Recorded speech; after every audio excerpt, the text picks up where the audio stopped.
جلدی سو جاؤں، فلاں کام ہے. اب جن کے دماغ میں ٹینشن ہوگا، وہ مسجد میں امام صاحب 4 پڑھائیں کہ 10 پڑھائیں، وہ کیا کرے گا؟ وہ سجدے سہو بھی نہیں کرے تو چلے گا. اسے میں کہتا ہوں آج کل خطیب بننا بھی بڑا آسان ہے. ایک ہی تقریر ہر جمعہ کو کیجئے، کوئی ٹوکنے والا نہیں.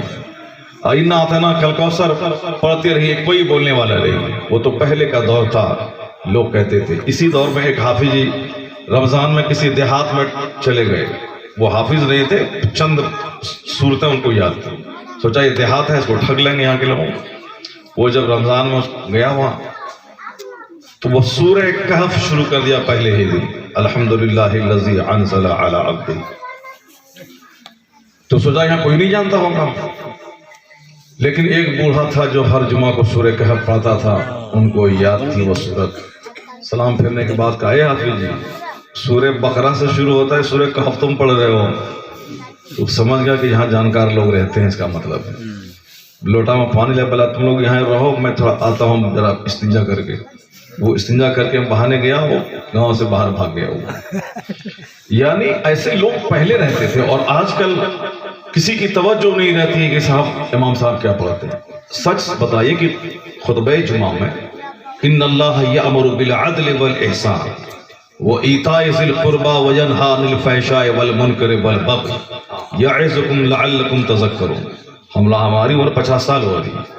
اب 45 سال سے تو مجھ کو یاد ہے کہ ہم ہر جمعہ کے دن پہلے تو یہ سنتے تھے کہ جہاں ان اللہ یأمر بالعدل شروع کیا تو بچپن میں ہم لوگ سب اٹھنے کی تیاری کرنے لگتے تھے اور کبھی کبھی اٹھ جاتے تھے پہلے. اب خطبہ ختم ہو رہا.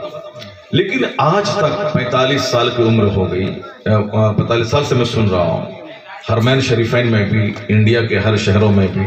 لیکن کسی نے یہ آج تک نہیں پوچھا کہ حضرت قرآن میں 114 صورتیں ہیں، 6666 آیتیں ہیں، لیکن صرف اسی آیت کی تلاوت ہر خطبہ جمعہ میں کیوں ہوتی ہے؟ کسی نے نہیں پوچھا. چونکہ وہ سمجھ لیا کہ اس کو پڑھنا ضروری ہے، اس لیے مولوی صاحب پڑھتے ہیں. اتنی سوچ سمجھ دنیات کے تعلق سے، جبکہ وہ آدمی سوال کرتا ہے کھیت کے بارے میں کہ کتنا یوریا ڈالنا ہے، کتنا کمپوسٹ ڈالنا ہے، کتنا ایکڑ زمین ہے، کتنا بیج ڈالنا ہے. یہ سب ان کو دوسروں سے بیوقوف آدمی پوچھتا ہے دوسروں سے.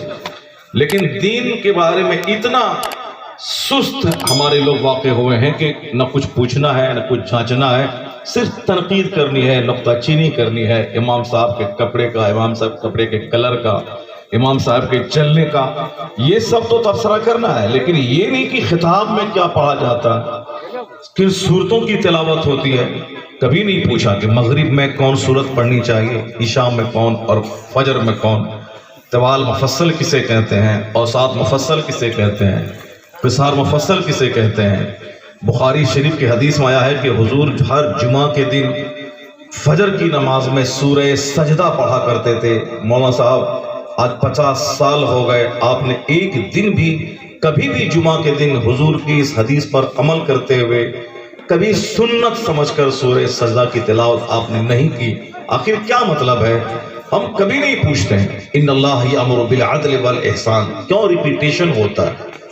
اب نہیں پوچھتے ہیں تو میں اپنی طرف سے آپ کو کہہ دیتا ہوں کہ اب اس آیت کریمہ کے بارے میں آیا ہے کہ قرآن میں کوئی دوسری صورت نہیں بھی ہوتی، کسی آیت کا نزول نہیں بھی ہوتا، صرف یہی ایک آیت نازل ہوتی. مفسر فرماتے ہیں کہ قرآن کے نازل ہونے کا جو مقصد تھا وہ سارا مقصد اسی ایک آیت سے پورا ہو گیا. یعنی ایک کمپلیٹ اور ایک جامع آیت ہے یہ آیت کریمہ. سورہ نحل 14 پاری کی صورت ہے، یہ آیت ہے.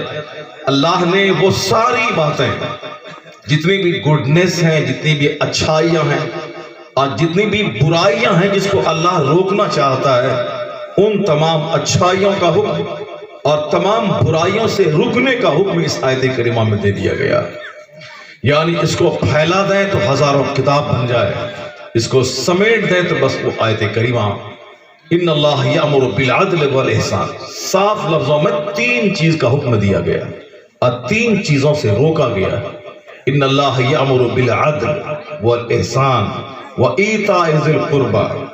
میری بات یہیں سے آ کے شروع ہوئی تھی کہ اس آیت کریمہ میں جن 3 بڑی باتوں کا آدیش دیا ہے، اللہ حکم دیتا ہے ان اللہ یأمر، اللہ حکم دیتا ہے تمہیں عدل کرنے کا، انصاف کرنے کا۔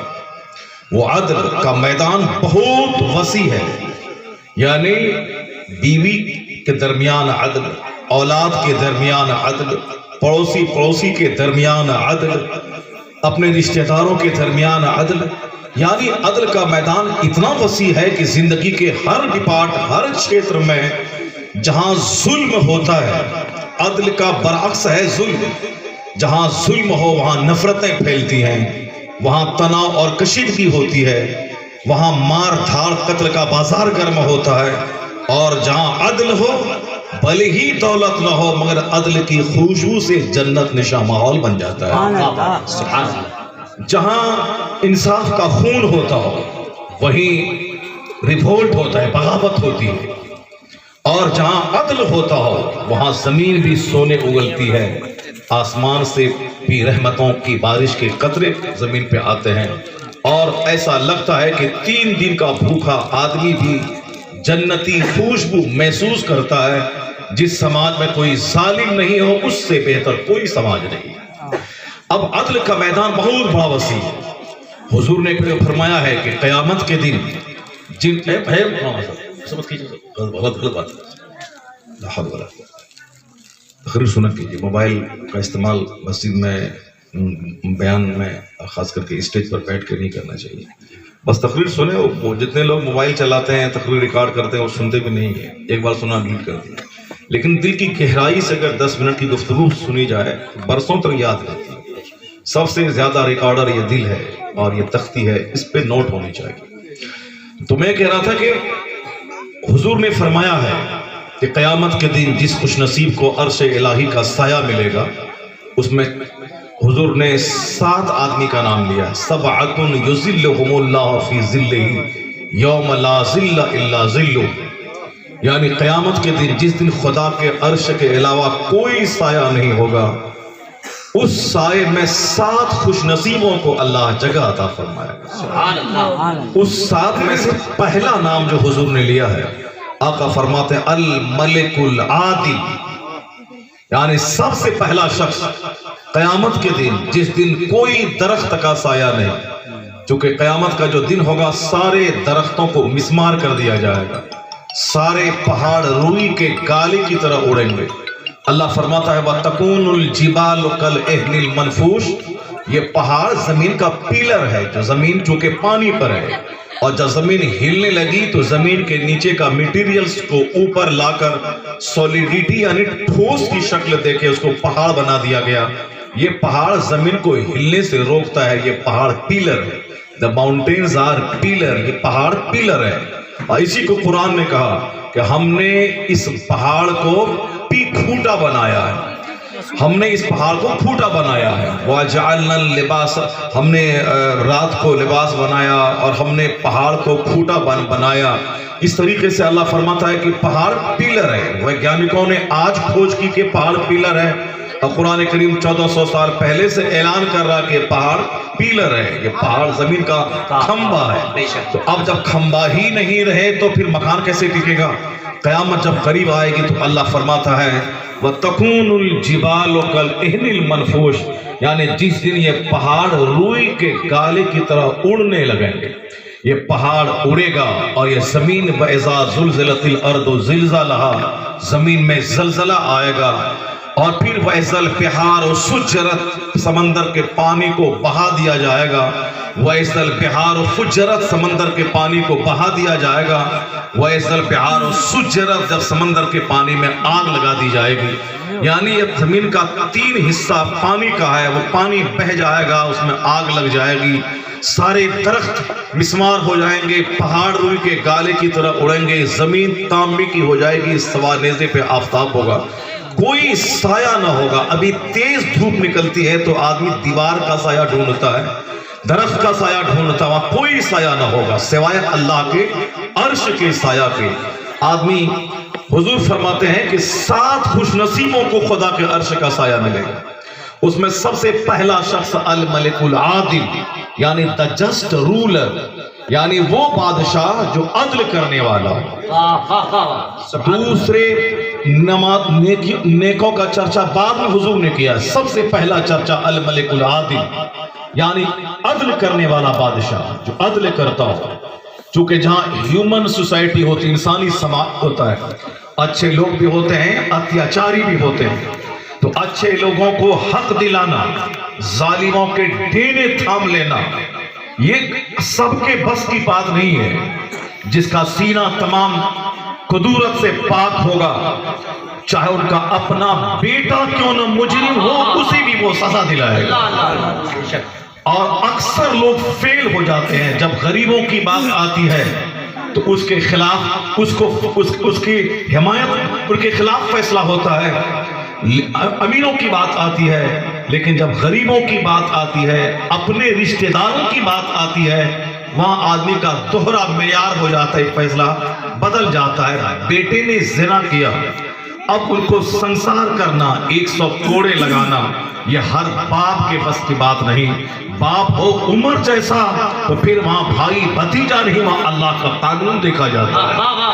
یعنی عادل بادشاہ اپنا اس کسوٹی پہ اترے, چاہے بیوی ہو, چاہے بچہ ہو, چاہے رشتہ دار ہو, سب پہ قانون کی تلوار چلے گی. چونکہ عدل کرنا بہت مشکل کام ہے, اور جو مشکل کام کرے گا اللہ قیامت کے دن اپنے عرش کا سایہ اس کو نصیب فرمائے گا. الملک العادل یعنی the just ruler, سب سے پہلا شخص جس کو اللہ عرش کا سایہ نصیب کرے گا وہ بادشاہ عادل ہے. نماز پڑھنا بند کمرے میں بہت آسان ہے, 1000 کا نماز پڑھنا آسان کام ہے, لیکن دودھ کا دودھ پانی کا پانی فیصلہ کرنا یہ بہت مشکل کام ہے.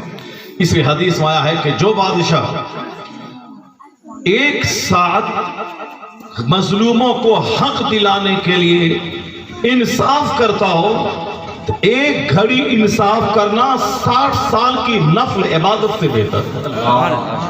چونکہ اس کا تعلق عوام سے ہے, اس کا تعلق دوسروں کے بینیفٹ سے ہے. میں قرآن پڑھوں گا روزانہ ایک ختم قرآن, اس کا فائدہ مجھ تک پہنچے گا. میں ہر دن نفل روزہ رکھوں, اس کا بینیفٹ مجھ تک محدود ہے. لیکن عدل کرنے کا, انصاف کرنے کا, اس کا تعلق دوسروں سے ہے. سخاوت کرنے کا اس کا تعلق دوسروں سے ہے. مظلوموں کو حق دلانے کا اس کا تعلق دوسروں کے بینیفٹ سے ہے. اس میں جو فائدہ اپنے تک سیمت رہے اس کا اجر محدود ہوتا ہے, اور جن کا فائدہ دوسروں تک پہنچتا ہو اس کا اجر محدود ہوتا ہے. اس لیے اللہ کے عرش کے سائے میں اس کو جگہ ملے گی جو عدل کرنے والا بادشاہ. اسی جگہ ایک دوسری حدیث میں آیا ہے, ثلاثۃ لا یکلمہم اللہ یوم القیامہ ولا یزکیہم ولا ینظر الیہم ولہم عذاب علیم. مصطفیٰ فرماتے ہیں, مسلم شریف حدیث میں آیا ہے, 3 شخص ایسے ہیں جس سے اللہ قیامت کے دن بات نہیں کرے گا, اللہ ان کی طرف نگاہ رحمت سے نہیں دیکھے گا, اللہ ان کو گناہوں سے پاک نہیں کرے گا. وَلَهُمْ عَذَابٌ عَلِيمٌ, ان کے لیے دردناک عذاب ہے. ان 3 میں سے پہلا شخص جس کا نام حضور نے لیا ہے وہ ہے ملک القذاب, یعنی جھوٹ بولنے والا بادشاہ. یعنی جو بادشاہ جھوٹ بولتا ہو, ملک القذاب, اس بادشاہ کو اللہ قیامت کے دن گناہوں سے پاک نہیں کرے گا. اللہ تعالیٰ اس کی طرف نگاہ رحمت سے نہیں دیکھے گا. اس کے لیے دردناک عذاب ہے, چونکہ بادشاہ سے قوم کی امیدیں وابستہ ہوتی ہیں. ان کی ہر بات کو لوگ توجہ سے سنتا ہے, ان کو اپنے لیے اکسیر سمجھتا ہے. اور وہی جب جھوٹ بولنے لگے تو بادشاہ کے جھوٹ بولنے سے کروڑوں کو مایوسی حاصل ہوتی ہے, کروڑوں کا دل شکستہ ہوتا ہے, کروڑوں کی امیدوں پہ پانی پھر جاتا ہے. جو کروڑوں کے دل کو توڑے, جو کروڑوں کے مفاد پہ پانی پھیر دے, اس کو تو دردناک عذاب ملنا ہی چاہیے. اس لیے مصطفیٰ فرماتے ہیں ملک القذاب, جھوٹ بولنے والا بادشاہ, اللہ اسے جب گناہوں سے پاک کرے گا, نہ ان کی طرف نگاہ رحمت سے دیکھے گا. ان کے لیے دردناک عذاب ہے.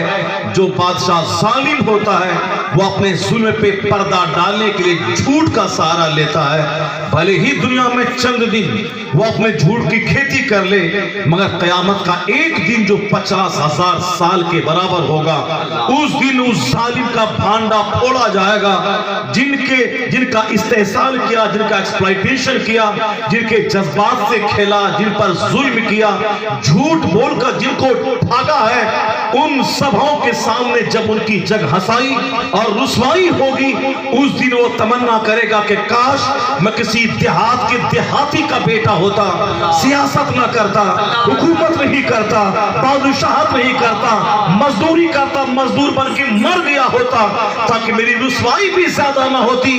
جتنے لوگ جن کو جانتے ہیں ان کی رسوائی بھی اتنی خطرناک ہوا کرتی ہے۔ ظالم، ان الظلم ظلمات یوم القیامہ، قیامت کے دن ظلم اندھیرا لاتا ہے۔ یہ دنیا 4 دن کی چاندنی، پھر اندھیری رات۔ یہ کب تک ظالم رہیں گے، کب تک ظلم کریں گے، کب تک جھوٹ بولیں گے؟ مسلمانوں کو دل برداشتہ ہونے کی کوئی ضرورت نہیں ہے، چونکہ دنیا کا 100 سال اللہ کے سامنے 1 سیکنڈ ہے، اور 100 سال کوئی بادشاہ بن کے اگر رہ بھی جائے تو بھی 1 سیکنڈ ہے۔ اس لیے ان کی سلطنت، ان کی حکومت، ان کی جاہ و حشمت، وقتی اقتدار کو دیکھ کر نروس نہیں ہونا چاہیے۔ چوک چوراہے پہ یہ نہیں بولنا چاہیے کہ اللہ کہاں ہے، اللہ کیوں نہیں اس کی خبر لے رہا ہے۔ 10 سال میں گھبرا گئے، اگر اللہ سب کی خبر لے فوری دنیا میں، تو جو بولتا ہے چوک چوراہے پہ کہ اللہ کہاں ہے اور اس ظالم کی خبر نہیں لے رہا ہے، تو پھر وہ بھی بچ نہیں پائے گا وہ جو ایسا بول رہا ہے۔ چونکہ اللہ اگر بندوں کی خبر لے اور فوری سزا دے، تو حدیث پاک میں آیا ہے کہ ایک وقت کی نماز چھوڑنا اتنا بڑا ظلم، اتنا بڑا گناہ کبیرہ ہے کہ حضور فرماتے ہیں من فاتتہ العصر کانما فطر اہلہ و مالہ۔ بخاری شریف کی حدیث میں ہے کہ جس نے عصر کی نماز چھوڑ دی، گویا ان کا مال، ان کا اہل و عیال سارا کنبہ تباہ و برباد ہو گیا۔ ایک وقت کی نماز چھوڑنا حرام اور گناہ کبیرہ، جیسے زنا کرنا حرام، شراب پینا حرام، سود کھانا حرام، اس سے بھی بڑا گناہ ہے نماز پنجگانہ چھوڑنا۔ چونکہ کوئی 10 سال شراب پیا، توبہ کر لیا، اللہ چاہے گا اس کی توبہ قبول کر کے اس کو معاف کر دے گا، لیکن جس نے اس پر نماز فرض ہوئی 15 سال میں، وہ نماز شروع کرے گا 25 سال میں، تو بھلے ہی 50 عمرہ کر لے، 50 حج کر لے، لیکن یہ 10 سال کی نماز اس کے ذمے سے ساقط نہیں ہوگی۔ 50 عمرہ کرنے کے بعد بھی اسے 10 سال کی قضا نماز ادا کرنی ہی پڑے گی۔ یہ نماز کوئی حج، کوئی عمرہ اس نماز کو ساقط نہیں کروا پائے گا۔ اس نقطۂ نظر سے نماز چھوڑنا شراب پینے سے بھی بڑا گناہ ہے۔ یہ بتائے کہ جو چوراہے پہ بیٹھ کے بولتا ہے اللہ کہاں ہے، خبر نہیں لیتا ان ظالموں کی، اگر اللہ گرفت کرے تو وہ ظالم کہاں بچے گا جو فجر کی نماز چھوڑا ہے، جو ظہر کی نماز چھوڑا ہے، جو عصر کی نماز چھوڑا ہے، جو 25 سال سے چھوڑتے ہوئے آ رہا ہے۔ نماز فرض ہوئی 15 سال میں اور آج 50 سال کی عمر ہو رہی ہے، آج تک نمازی بن نہیں پایا۔ ہفتے میں ایک دن جمعہ میں جا کے چونچ مار کے چلا آیا، کبھی کوئی مہمان آیا، کبھی کہیں پھنس گیا تو 2 چونچ مار لیا۔ اسی چونچ مارنے کا نام نماز ہے کیا؟ نماز فرض ہوتی، حضور فرماتے ہیں مرو اولادکم بالصلاۃ وہم ابناء 7 سنین، جب بچے کی عمر 7 سال ہو نماز کا آدیش دے، وَاضْرِبُوهُمْ عَلَيْهَا وَهُمْ أَبْنَاءُ 10 سنین، اس کو مار کے نمازی بنا جب بچے کی عمر 10 سال ہو جائے۔ وَفَرِّقُوا بَيْنَهُمْ فِي الْمَضَاجِعِ، 10 سال کی عمر کا بچہ جب نمازی ہو اس کا بستر الگ کر دے۔ آج دنیا میں بستر الگ نہ کرنے کی وجہ سے جو گرلز ہاسٹل میں، جو بوائز ہاسٹل میں جتنی بد اخلاقیاں پیدا ہوئی ایک بستر پر سونے کی وجہ سے، نہ جانے اقلام بازی، نہ جانے ہینڈ پریکٹس، نہ جانے مشت زنی، نہ جانے عورتوں کا عورتوں کے ساتھ ہم جنس پرستی کرنا، یہ ساری برائیاں ایک بستر پہ سونے کی وجہ سے، خاص کر کے ہاسٹل سے برائیاں پیدا ہوئی ہیں۔ حضور نے 1400 سال پہلے کہا تھا کہ بچہ کو 10 سال عمر جب پہنچے تو مار کے نمازی بنا، اور جب نمازی ہو جائے وَفَرِّقُوا بَيْنَهُمْ فِي الْمَضَاجِعِ، یعنی ان کی خوابگاہوں میں ان کے بستر کو الگ کر دے۔ اگر اس حکیم، اس معلم کائنات کی اس حکمت پہ عمل کیا گیا ہوتا تو 11 سال کا کوئی بچہ، کوئی بچی بے نمازی نظر نہیں آتی۔ اور پھر اگر حضور کی اس حکمت پہ عمل ہوتا تو دنیا میں اقلام بازی، مشت زنی، بے شمار بد اخلاقیوں کا خاتمہ ہو جاتا۔ وہ دیکھنے کو نہیں ملتا۔ نعرہ تکبیر، اسلام کے ایک قانون، ایک ضابطے میں جیون دان ہے۔ یہ اور بات ہے کہ آج اس پہ توجہ نہیں دیتا۔ میری بات وہاں چلی ہے کہ اللہ کہاں ہے جو ان کا دینا نہیں تھامتا، اور اتنا 6 سال ہو گئے اور 10 سال ہو گئے، دوبارہ جیت گیا، ان کا دینا اللہ نہیں تھامتا۔ کہاں ہے اللہ؟ اور اسی میں بدبخت، بد نصیب، شقی جو انتہائی درجے کا گھٹیا ہوتا ہے وہ کفر بھی پک جاتا ہے اور بولتا ہے کہ پتہ نہیں اللہ ہے کہ نہیں ہے۔ معاذ اللہ، اگر اللہ پہ کوئی انکار، ڈاؤٹ کرے، شک کرے کہ اللہ ہے کہ نہیں، اسلام حق ہے کہ نہیں، مرنے کے بعد سوال جواب ہوتا ہے کہ نہیں، یعنی اگر شک ہوا، اس پر شک یقین میں بدل گیا تو کافر ہو گیا ہوا۔ اور کافر جہاں ہوا، اگر وہ بیوی والا ہے تو بیوی نکاح سے نکل گئی، یعنی اب وہ اس کا نکاح ٹوٹ گیا۔ اب جب بیوی کے پاس جائے گا وہ زناکاری ہوگی۔ اس لیے آدمی کو ہمیشہ سوچ سمجھ کر بولنا چاہیے۔ اگر کوئی انکار بھی کر جائے کہ اللہ نہیں ہے تو اس بھیڑیے کے انکار کرنے سے اللہ کی ذات پہ کیا فرق پڑنے والا ہے؟ اللہ تبارک و تعالیٰ تو اس اختیارات کے مالک اور اس جامع صفات ہستی کا نام ہے، اللہ کمالات، اس اختیارات کے مالک کا نام ہے اللہ رب العزت کی ذات گرامی، کہ 10 سال 20 سال چھوڑ دیتا ہے، اور جب بندوں کو پکڑتا ہے تو 2 مہینے کا لاک ڈاؤن پردھان منتری سے لے کے چپراسی تک سب کی اوقات یاد دلا دیتا ہے، اور ایئرپورٹ کو ویران کر کے، ٹرین اسٹیشن کو ویران کر کے، شہروں کو اجاڑ کر کے، سارے لوگوں کو ان کے گھر میں قیدی بنا کر اللہ رب العزت بندوں کی اوقات یاد دلاتا ہے۔ یہ مت رینگنا، ہوا میں اڑنا، یہ مت بولنا کہ ہم جو چاہیں گے سو کر لیں گے، میرے پاس 1 منٹ کا ٹائم نہیں ہے مسجد جانے کا، تقریر سننے کا، جلسہ کرنے کا، لوگوں کی بات سننے کا۔ یہاں 3 6 مہینے لوگ اپنے گھر میں قیدی بن گئے۔ اللہ نے بندوں کو اوقات یاد دلا دی کہ چھوٹ دینے کا یہ مطلب نہیں کہ اللہ نہیں ہے۔ اگر اللہ نے چھوٹ دیا، تم نے شراب خانے آباد کیے، تم نے نائٹ کلب آباد کیا، سمندر کے کنارے کو تم نے آباد کیا، جو اللہ تمہیں مہلت دینا جانتا ہے وہ اللہ ایک چھوٹی سی بیماری، نزلہ، زکام، بخار کو کورونا بنا کر تمہارے لیے باعث وبال بنانا بھی جانتا ہے، زندگی کا مزہ کرکرا کرنا جانتا ہے، ساری دنیا کے پاؤں میں بیڑیاں ڈال کر اسے گھر میں قیدی بنانا بھی جانتا ہے، تاکہ دنیا جان لے کہ 10 مہینے گزر گئے، نہ امریکہ کے ویگیانک کے پاس اس کی کوئی دوا ہے، نہ چائنا کے ویگیانک کے پاس دوا ہے۔ مارکیٹ میں ویکسین، میڈیسن کی بات ہو رہی ہے، مگر اس کے بھی سائیڈ ایفیکٹ موجود ہے، کوئی بولتا ٹھیک ہے، کوئی بولتا نہیں ہے، اور پھر اس کا تجربہ ہوگا، بعد میں پتا چلے گا۔ 10 مہینے گزر گئے، دوائی نہیں آئی۔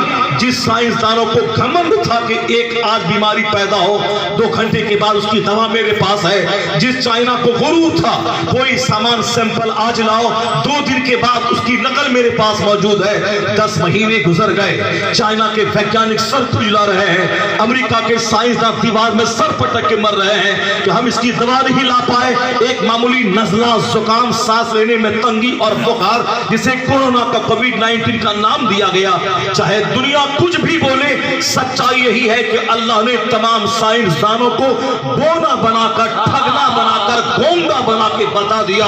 یہ مت کہنا کہ میں جو چاہوں گا سب ہو جائے گا، تیرے چاہنے سے سب کچھ نہیں ہوتا ہے، وہی ہوتا ہے جو منظور ہے۔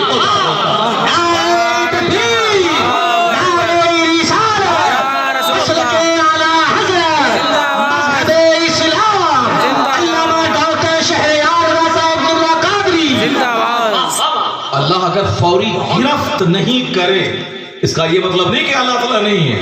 اللہ کے نزدیک 100 سال 1 سیکنڈ ہے۔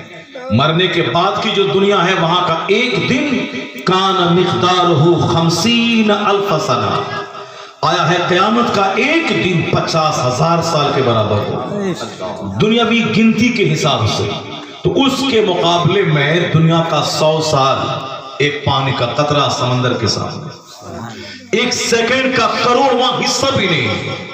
اور 100 سال میں بچپن، جوانی، بڑھاپا تینوں پیریڈ ہے۔ 15 سال کے بچپن آوارگی میں گزر گئے، 25 سال کی جوانی ہاپا تھاپی، پڑھنے، نوکری تلاش کرنے، پھر نوکری ملنے کے بعد آفس جانے، شادی کرنے، بچہ پیدا کرنے، بچہ کو پڑھانے، ان کو شادی دلانے، کیس مقدمہ کے لیے کچہری دوڑنے میں داڑھی کے بال سفید ہو گئی 50 سال عمر۔ اس کے بعد پھر آنکھ بنانے، دانت بنانے، جوڑ کا درد علاج کرانے، لیور کا علاج کرانے میں ڈاکٹر کے پاس دوڑنے میں ختم ہو گئے 70 سال۔ چلیے اب نریٹھی دابا ملک الموت نے، چلو اب اپنے انجام کو پہنچ جاؤ۔ 100 سال کا کوئی آدمی اگر زندہ ہے بھی تو وہ بوجھ ہے سماج کے لیے۔ 100 سال کے اندر بچپن بھی، جوانی بھی، بڑھاپا بھی، لیکن قیامت کا ایک دن 50,000 سال کے برابر۔ اس کے مقابلے میں دنیا کا 100 سال، اس کی کوئی حیثیت ہے کیا؟ اب اسی 100 سال میں لوگ دھوکہ کھا گئے۔ 100 سال تو کوئی ہندوستان کا حاکم بن بھی نہیں پائے گا، اگر بن بھی گیا تو 100 سال ایک سیکنڈ ہے، تو ایک سیکنڈ کی حیثیت کیا ہے قیامت کے سامنے؟ تو پھر تم گھبرا کیوں گئے کہ اللہ ہے کہ نہیں؟ 6 سال میں کیوں گھبرا گئے؟ 10 سال میں کیوں گھبرا گئے؟ 25 سال میں کیوں گھبرا گئے؟ رہ جائیں مودی جی 50 سال ہندوستان کے حاکم، اس کی حیثیت کیا ہے؟ یہ 50 سال ایک سیکنڈ ہے اللہ کے سامنے، اور اس کی کوئی حیثیت نہیں ہے اللہ کے سامنے۔ تو اللہ تعالیٰ کے سامنے اس دنیا کی کیا حیثیت ہے؟ ذرا غور سے سنیے۔ اللہ فرماتا ہے فَلَوْلَا أَن يَكُونَ النَّاسُ أُمَّةً وَاحِدَةً لَا جَعَلْنَا لِمَن يَكْفُرُ بِالرَّحْمَنِ لِبُيُوتِهِمْ سُقُفًا مِّن فِضَّةٍ وَمَعَارِجَ عَلَيْهَا يَظْهَرُونَ وَلِبُيُوتِهِمْ أَبْوَابًا وَسُرُرًا عَلَيْهَا يَتَّكِئُونَ وَزُخْرُفًا۔ اللہ فرماتا ہے اگر سارے لوگوں کے کافر ہونے کا چانس نہیں ہوتا، ذرا غور سے سنیے گا، دولتیں مارواڑی کی، سندھی کی، گجراتی کی کافروں پہ دیکھا، ہمارا ذلیل قسم کا خسیس اور کمینہ صفت بیٹا جو اسلام نہیں سیکھا، جو مولوی کو دھان کلیکشن کرنے والا فقیر سمجھ بیٹھا، جو مدرسے کو یتیم خانہ اناتھالیہ سمجھ کے وہاں پڑھنے والے پڑھانے والوں کو حقیر سماج کا کمزور طبقہ سمجھ لیا، جس نے قرآن پاک کی تعلیم کو خاطر میں نہیں لایا، وہ مولوی صاحب کو ٹیوشن پڑھا کے قرآن پڑھ لیں گے، ڈاکٹر انجینئر بن گیا، کروڑوں روپے کما رہا ہے، قرآن پڑھنا نہیں آتا ہے، سورہ فاتحہ زندگی بھر نہیں پڑھ سکا، ڈاکٹر بنا، انجینئر بنا، ودھائک بنا، ایم ایل اے بنا، سانسد بنا، منتری بنا، سب بنا، سبحان ربی الاعلیٰ پڑھنا نہیں آیا، ویسی ودھائکی، ویسا سانسد بننا، ویسا منتری بننا، ویسا 50 کھرب روپے کمانا کس کام کا جس کو سبحان ربی الاعلیٰ پڑھنا نہیں آیا؟ تو کیا مطلب؟ یہ 2 دن کی سلطنت، 4 دن کی چاندنی، وہ اس کی حیثیت کیا ہے؟ شیلا دیکشت وہ سی ایم تھی دلی کی، مگر آج کہاں ہے؟ کوئی جانتا بھی نہیں کہ وہ قبر میں کس خیمے میں ہے۔ رام ولاس پاسوان منتری تھے، کرسی کے لیے انہوں نے جمہوریت کا خون کیا، پہلے جب وہ بولتا تھا تو لوگ کہتے تھے رام ولاس پاسوان جی بول رہے ہیں، ایک ڈیموکریٹک لیڈر بول رہا ہے جو سمجھوتا نہیں کرتا، مگر کرسی کے چلتے انہوں نے جمہوریت کا خون کر کے ایک سمپردائک پارٹی کے ساتھ انہوں نے اعلان کیا، صرف اس لیے تاکہ منترالے رہے۔ ابھی پوچھے ان کو منترالے کہاں گیا، وزارت کہاں گئی؟ لوگ تھوکتے ہیں اصول، کرسی کی خاطر اصول کا خون کرنے والا۔ ہاں اگر اصول کا خون کیا تھا تو سب دن منتری بنا رہتا، لیکن ابھی کہاں گیا وہ؟ اگر وہ کرسی پہ تھوک دیتا اور اپنے اصول پہ قائم رہتا تو مرنے کے بعد بھی لوگ کہتے کہ مرد آہن تھا وہ، لوگ کہتے کہ وہ اصول کا آدمی تھا، اصول کا آدمی تھا، سدھانت وادی تھا، وہ سلطنت کو ٹھکرا دی مگر اصول کا خون نہیں کیا۔ لوگ اس کو یاد رکھتے ہیں۔ کہاں گئے ارون جیٹلی؟ کہاں گئے شیلا دیکشت؟ کہاں گئی رام ولاس پاسوان؟ کہاں گئے بڑے بڑے دوسرے منتری؟ کہاں گئے؟ بہت چیختی تھی، چلاتی تھی صاحب، وہ اما بھارتی کی ایک سہیلی تھی، وہ کہاں چلی گئی؟ وہ سب لوگ کہاں چلے گئے؟ کسی کو رہنا نہیں ہے۔ جو صبر کر کے 2-4 دن اپنا ایمان بچا کے چلا جائے، نہ بنے پارشد، نہ بنے سمیتی، نہ بنے سرپنچ، نہ بنے مکھیا، ایمان بچ کے چلا گیا، اس سے بڑا